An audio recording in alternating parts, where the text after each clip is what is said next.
Hello. So in this video I'm going to show you some of the new powers that have been added to the animal player set and in the DLC that will hopefully be released soon.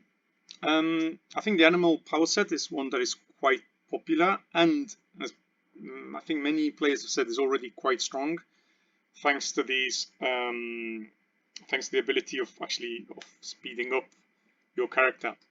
I mean, note that maybe that won't necessarily be some of the newer enemies that I've created for Armageddon or even in this DLC are actually a bit stronger against speedsters, or if you want, against people who go quickly. So there is some thought going on into how to fully balance the enemies and power sets, etc.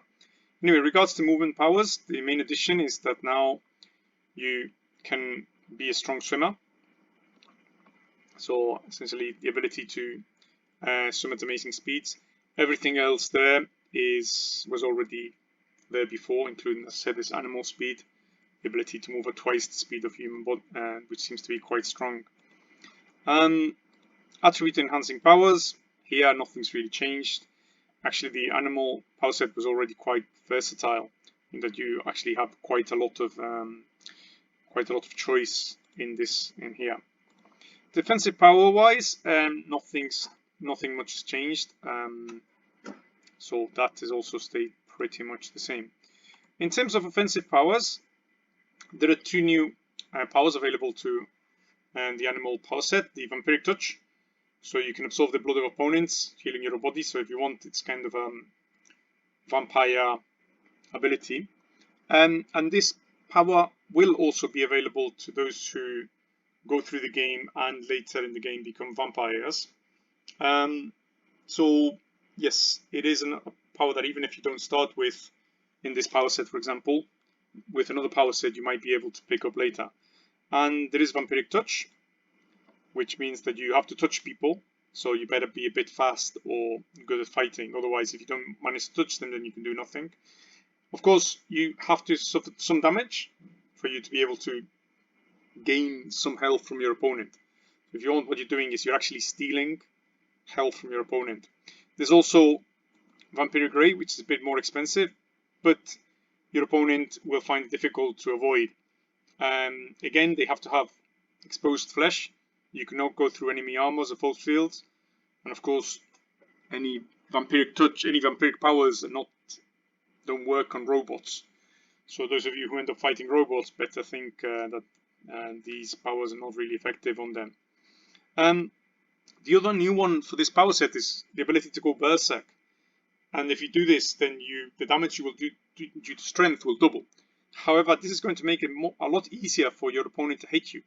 So please think carefully about using this in hand-to-hand combat.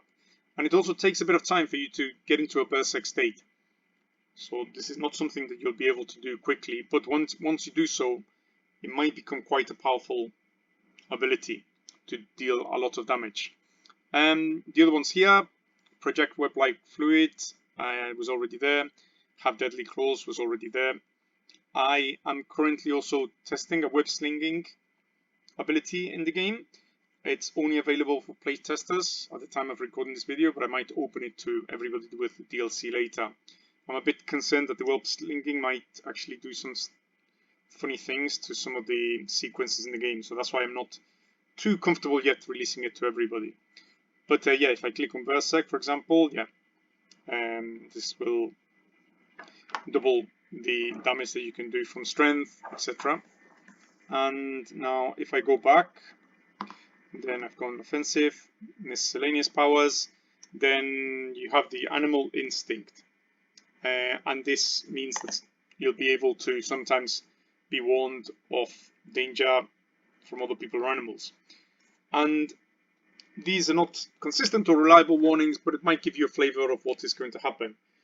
Of course, in total there's 3 different sixth sense type abilities that I've coded in the game for different power sets, and not all of them are the same. Not in all situations will each of these provide you warnings, and there is a sort of some logic to them, so please be careful with that.